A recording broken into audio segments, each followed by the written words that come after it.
Hi everyone. So in this video, we're going to see how the substitution method that was covered in the last video, basically how you can use it for definite integrals. So again, definite integrals are integrals where there's an upper and a lower bound. Where evaluating them, you have to use FDC2, and your answer will just be a number rather than a function. So I want to jump right into an example and kind of use this example to show you what the approach is.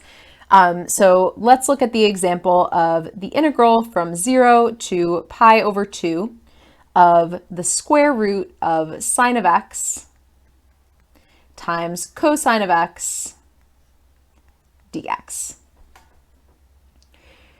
So let's forget about the bounds for a moment and just focus on the substitution part of this. So remember from the previous video that basically, you're using substitution to kind of get rid of a more complicated inside function.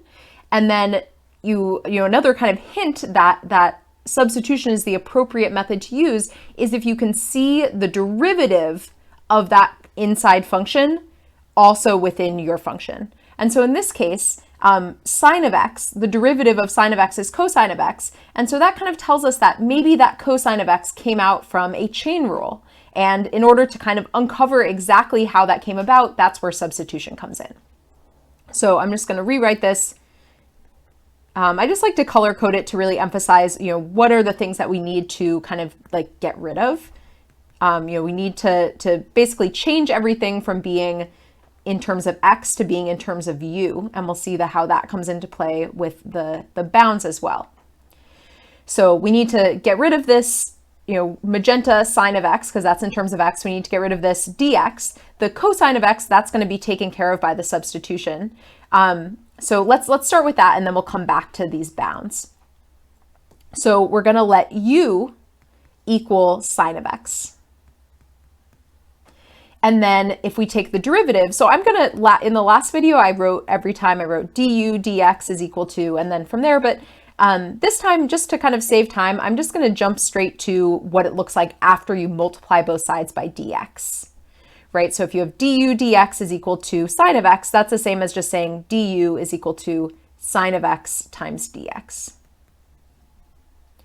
And then usually we want to solve this for, du is not equal to sine of x, it's equal to cosine of x dx, right? Because we're taking the derivative. Sorry, I spaced out for a second there. So now we want to solve this for dx. So dx is equal to du over cosine of x. And just to mention this, you might notice that when we found du is equal to exactly what we have here. So you could actually just go right ahead and substitute in du for cosine of x times dx. The reason that I like to do it like this is that there are some cases where it might be a little bit harder if what you get for du, if it's not exactly the same as what appears in your integral, sometimes it's a little bit tricky to figure out what adjustment you would have to make. And basically, if you solve for dx, you don't really even have to think about it. It's just going to kind of work out for you. So if when you find du, you can tell that, oh, that's just exactly what's in my integral, you can then feel free to just put that in. We could just rewrite du here. But just to kind of make things work in other circumstances, that's why I'm writing it this way. Okay, so we now have the integral from 0 to pi over 2 of square root of u times cosine of x times du over cosine of x. So I want to pause here and I want you to think about if there's anything that feels maybe a little wrong with this. And maybe actually let me take it one step further and really simplify it, because I think that will kind of drive home what the issue is. So if we simplify this, we're left with square root of u times, so the cosines are going to cancel out, and we're just left with du. So what's wrong with this? Well, the thing that's wrong with this is that the bounds that we have, those were x values. And now we've changed everything into a u value, but our bounds have not changed to reflect that. So you don't typically write this out, but really when you say the integral from 0 to pi over 2, that really means the integral from x is equal to 0 to x is equal to pi over 2. And so if you leave those as x values, that doesn't match up with the rest of what's going on. So basically what you have to do is just use the same, so I mentioned this in the last video, think of this u is equal to sine of x. Don't think of that as just like a process or a one-time thing. Think of that as the relationship that connects u and x. Like that is your translation. That's your key for going back and forth between u and x. And so if we're trying to change these bounds into u values, well, we can just use this translation and plug them in. So to change the bounds, we would just say, okay, well, the lower bound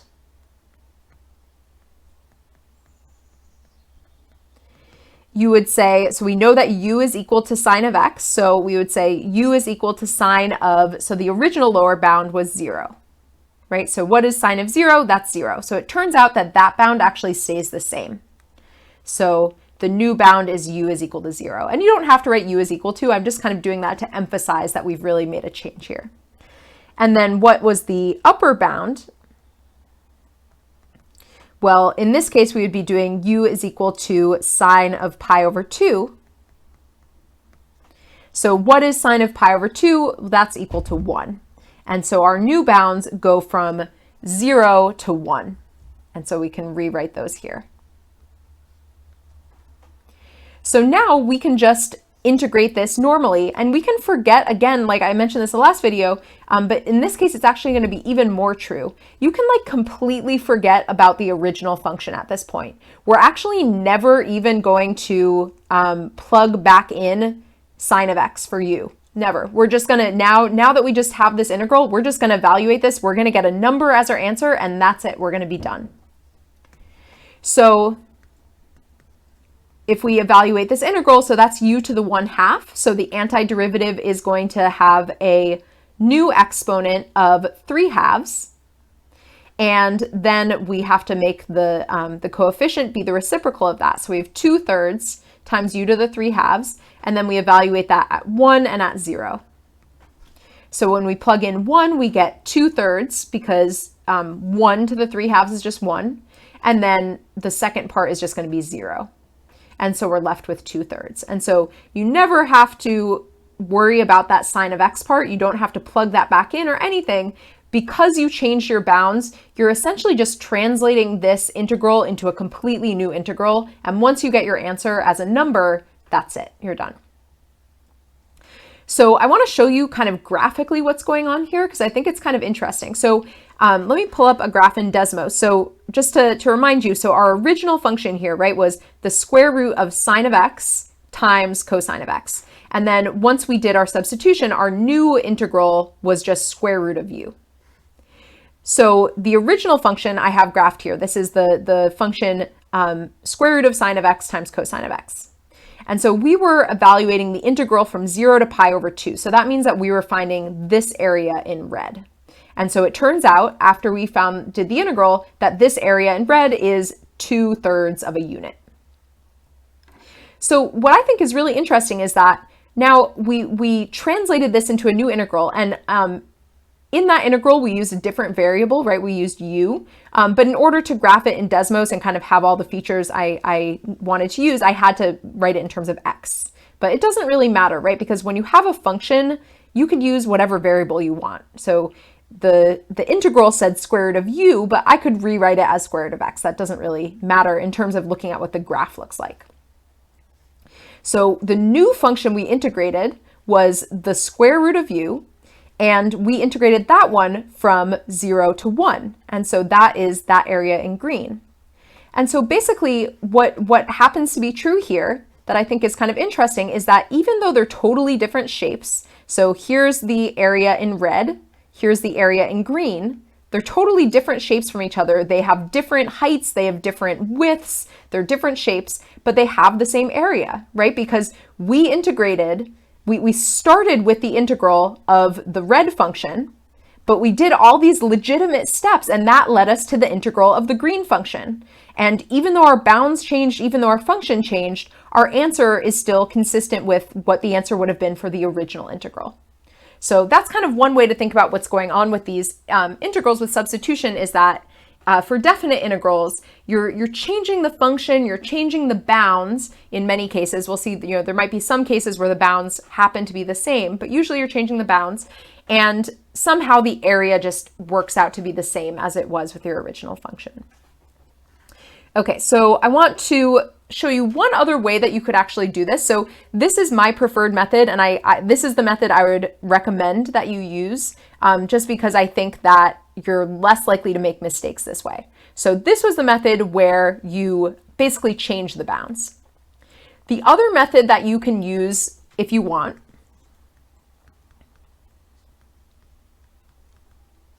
is basically you're not going to change the bounds, you're going to just kind of get rid of them. So you're going to turn the integral into an indefinite integral. And then at the end, if you use this other method, then you have to actually put your original function back in and use your original bounds. So we're going to basically, so instead of changing the bounds, you remove them temporarily.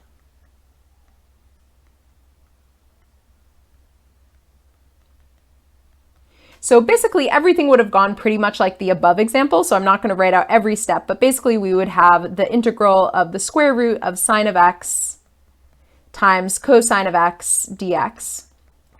And then after doing the substitution that we did above, you would end up with just the integral of the square root of u du. And so if you do this as an indefinite integral, you would get 2/3 u to the 3/2 plus c, if it's an indefinite integral. And so what then you would want to do is you would want to go back to the original function. So we would now rewrite this as 2/3 times sine of x to the 3/2. So you have to resubstitute in. So kind of like what you do in the indefinite integrals. So substitute u is equal to sine of x back in, and then you can use the original bounds.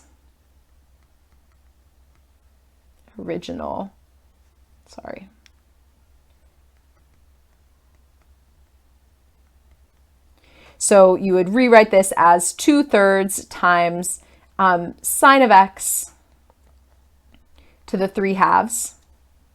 And then you don't really need this plus c, basically because if you're turning it back into a definite integral and using bounds, the c is just going to cancel out with itself. So I'm just not even going to write that down. And we're going to evaluate it now at our original bounds, which were pi over 2 and 0.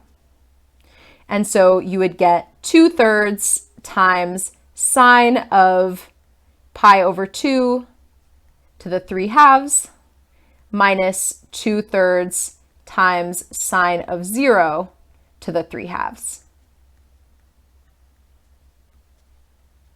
And so sine of pi over 2 is 1, so you would get 2/3 times 1 to the 3/2. And then here we'd have 2/3 times sine of 0 is 0 to the 3/2. And so you would just be left with 2/3. So it's the exact same answer we got above. Personally, I just think this is more complicated. Like the whole point of doing a substitution is that you're making everything simpler. And so you're going to end up plugging things into a much simpler function, right? You're just like here, all you have to do is plug in things to u to the 3/2. Whereas if you put the original function back in, all of a sudden you have to take sine of something. It's basically just kind of making the final step harder than it was in the previous example. But I just wanted to show this to you just so that you're aware that like this works too. But I really, really recommend doing this way. I feel like a lot of people who try to do it the second way, you just end up forgetting to change your bounds, or sorry, end up forgetting to, I don't know, something goes wrong. So I guess what I've seen people do wrong in this case is that maybe you leave your original bounds, but then then you forget to substitute u is equal to sine of x back in or something like that. So I just think this first method is easier. Get the changing of the bounds out of the way at the beginning. All right, so we're going to do 3 more examples. And a couple of these, or at least one of them, is going to be a little bit tricky. It's going to kind of bring up something that we didn't see in yesterday's video. But the first one is one that is pretty similar to one that we did in the previous video. So we're going to be doing the integral from -1 to 0 of x squared times the square root of x plus 1 dx.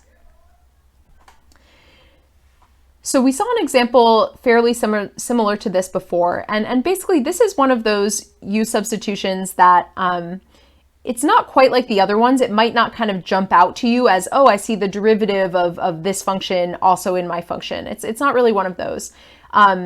So this is one that I think this is where practice gets so important with these integrals, that, you know, once you've seen a certain type of integral a few times, as soon as you see a variation of it, you're like, oh, okay, I remember the method for that. So what we're going to do for this one is we're going to let u equal x plus 1. And then we'll see that that will allow us to get rid of this x squared in a slightly different way than we usually do. So I'm just going to rewrite this with my color coding. So we have x squared times the square root of x plus 1. And then we have our dx. Okay, so like I said, let's let u equal x plus 1. And so that means that du is just going to equal 1 times dx, or just dx, right? So that actually means we can just substitute du straight in. But in order to get rid of this x squared, what we're going to do is, so I mentioned this before, that when we have u is equal to x plus 1, because this is a relationship between u and x, we can use this to kind of say 2 different things. We can either say u is equal to x plus 1, or that's equivalent to saying u minus 1 is equal to x. So what that means is that instead of putting an x where we have the x squared, we can replace it with a u minus 1. And then we also need to change the bounds. So let me actually write those in. So x equals -1 and x is equal to 0. So our new lower bound is going to be, so we go back to this fact that u is equal to x plus 1. So we're going to have u is equal to -1 plus 1. So that's going to give us a new lower bound of 0. And then our upper bound, we're going to use u is equal to, now we have 0 plus 1, so we get 1.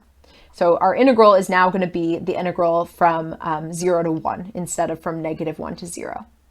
So we have the integral from 0 to 1, so u equals 0 to u is equal to 1, of, and now we're going to replace the x with u minus 1, and then we have square root of u, and we have dx, or sorry, du, because du and dx are the same. So what we need to do now is, if we expand u minus 1 squared, then we'll be able to multiply square root of u in and end up with something where we can use the power rule. So just to mention this again, I mentioned this in the last video, but looking at this and this, you might initially say they're kind of the same thing. It's like all we did was we shuffled around that 1. But it does actually make a difference, because when you have the original scenario, you can't multiply x squared into this square root. It just doesn't work that way. But once we multiply out u minus 1 squared, then we will be able to distribute square root of u into that. And so we we'll actually be able to break things down in a way that we couldn't before. Okay, so I'm just going to stop using the colors because it's a little bit tedious and it isn't going to matter too much in this case. So we now have the integral from 0 to 1 of, so if we multiply this out, we get u squared minus 2u plus 1 times, and so square root of u, we can rewrite that as u to the 1/2. And so now we have, if we multiply that square, or that u to the 1/2 in, we have the integral from 0 to 1 of, so u squared times u to the 1/2 is going to give us u to the 5/2. And then we have 2u to the 1 times u to the 1/2, and so that's going to give us 3/2. And then we have just u to the 1/2. So now we can take the antiderivative. And so our new exponent for the first one is going to be 7/2. And so we're multiplying that with 2 over 7. And then we have the new exponent on the second one is going to be 5/2. And so we're multiplying that with 2 over 5. And then we still have that 2 from before. And then this last one is going to be u to the 3/2. And so our coefficient will be 2/3. And then we're taking this whole thing and we're evaluating it at 1 and at 0. So when we plug in 1, so these are nice numbers to plug in, because when you plug in 1, no matter what power you raise 1 to, it's always 1, right? So we're just going to be left with 2/7 minus 4/5 plus 2/3. And then when we plug in 0, well, that's going to give us 0 for all of them. And so we're just left with adding these three fractions up so we can make a common denominator. So our common denominator in this case is going to be 7 times 5 times 3, right? Because they're all prime numbers, so they don't have any common factors. So when we multiply 7 times 5 times 3 together, that gives you 105. So our new denominator is going to be 105. But the first fraction, we would multiply the numerator by, so let's see, so we have a 5 and a 3, so we'd multiply by 15. And then the next one, we have to multiply it by 7 and by 3, so we're going to be multiplying by 21. And then the last one, we're multiplying it by 7 and by 5, so that's going to be 2 times 35. And so we're going to have 30 minus 84 plus 70, all divided by 135. And so that gives us 16 over 135. And again, you don't ever have to think about our original substitution, because you can just kind of trust once you change the bounds that, that everything will work out. Okay, so next example we have is going to be kind of a trickier example, I think. So this is one kind of like the last one actually that we did, where the substitution is not very obvious, and it's again one of those ones where once you see it and you see that it works, it's like, oh, okay, I see that. And this again is why practice is so important, because then the next time you see something like this, you might think of this as one possible approach. So I mentioned this the other day, but when we have an integral like this where you have a dx in the numerator, that can really just be rewritten as having a 1 in the numerator and then a dx by its side. So I'm going to rewrite this as 1 over the 1 plus square root of x to the 4th times dx. And then our bounds, our original bounds, are x is equal to 0 and x is equal to 4. So again, I really don't think this is a very obvious substitution, because again, so really the only thing that we can substitute out is either square root of x or 1 plus square root of x. Those are the only kind of options that we have. And you don't see the derivative of them in the problem necessarily, but we'll see that things just kind of work out. So just trust me and we'll see where this goes. So we're going to set u equal to 1 plus square root of x. And so that means that du, and I'm going to leave some space because we'll do something kind of like what we did with, actually, I'll illustrate here. So if you take the derivative, you get du is equal to 1 over 2 root x dx. And then that means that dx can be written as 2 root x times du. So there's one kind of little trick that we're going to need to do here. And actually, let me put more space. I don't know why I didn't do that initially. So the problem is, and maybe let me go put this stuff in and we'll see how this doesn't really work out. And I know we didn't change the bounds yet. We'll come to that in a minute. So if we tried to just go ahead with this substitution, we would have 1 over u to the 4th times times 2 root x du. And so there's nothing to cancel out with that square root of x, right? Like that's a problem. Typically in substitution problems, you find a way to get rid of that square root of x. And so it turns out there is a way to translate that square root of x into something in terms of u. Because if we go back to our original substitution, if u is equal to 1 plus square root of x, that means that square root of x is equal to u minus 1. And so that means that we can then go into this dx and we can rewrite it as 2 times u minus 1 du. Or that's the same thing as 2u minus 2 du. Right? So all we did is we had basically it worked out nicely because of the substitution we did, because of the relationship between square root of x and its derivative.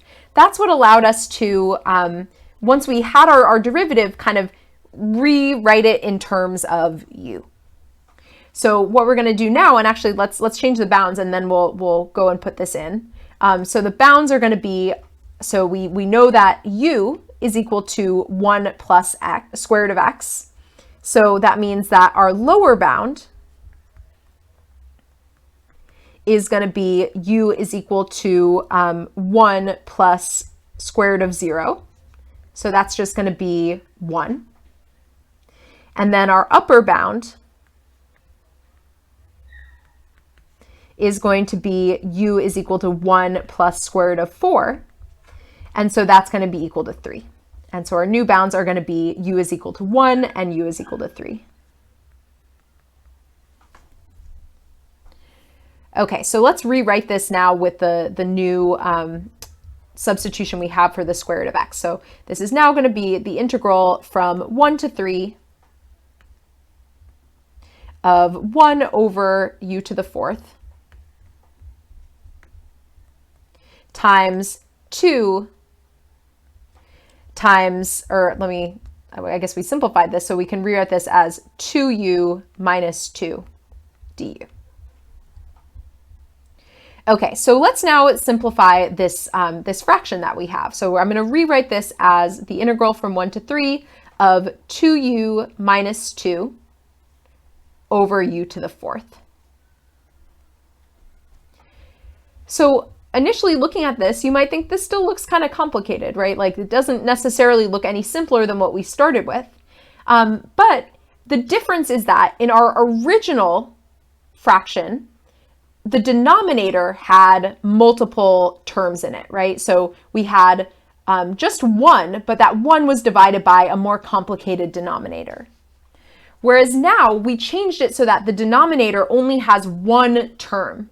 And it's good when the denominator has 1 term, even if the numerator has multiple terms, because then you can split your fraction up. So we can rewrite this as the integral from 1 to 3 of 2u over u to the 4th minus 2 over u to the 4th du. So always be on the lookout for that. If you have a denominator that only has 1 term, think about splitting up the fraction. That's usually the way to go. And so we can now simplify this to being 2 over u cubed and 2 over u to the 4th. And now we're kind of in the clear because we can just use the power rule. So I'm going to rewrite this one more time and then we'll get to the antiderivative. So 2 over u cubed is the same as 2u to the negative 3. And then here we have 2u to the negative 4.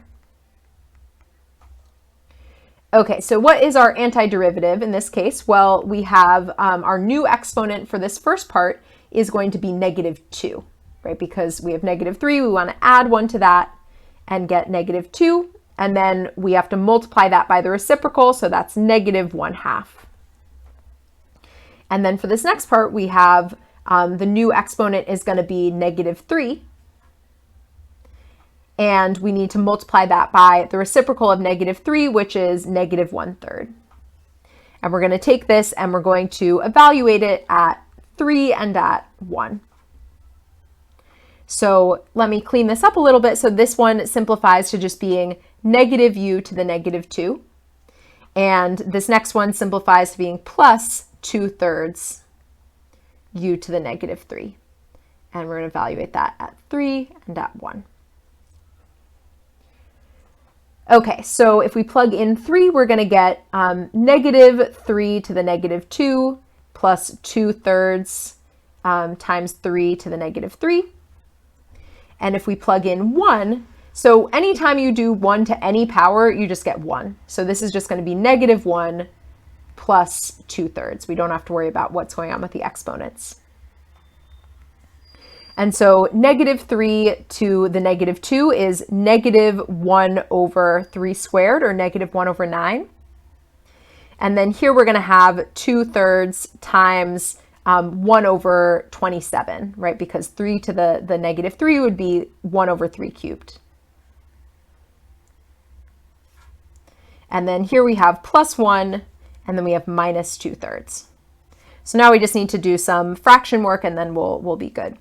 So we have -1/9. Here we're going to have 2 over 54. And then we have 1 and minus 2/3. And so the common denominator we can make here is 54. So to get 54 in the first one, we need to multiply by 6 over 6. So we get -6 over 54 plus 2 over 54 plus 54 over 54 minus, so how do we get 54 by multiplying by 3? I believe that's what, 18? I think it's not coming to me. I think that's right. Yeah. So this one's going to be, we multiply by 18 over 18, and that's 36 over 54. So if you add all these together, so we have -6 plus 2 plus 54 minus 36. Altogether, that gives you 14. So we have 14 over 54, which can be reduced by 2. So that will give us 7 over 27.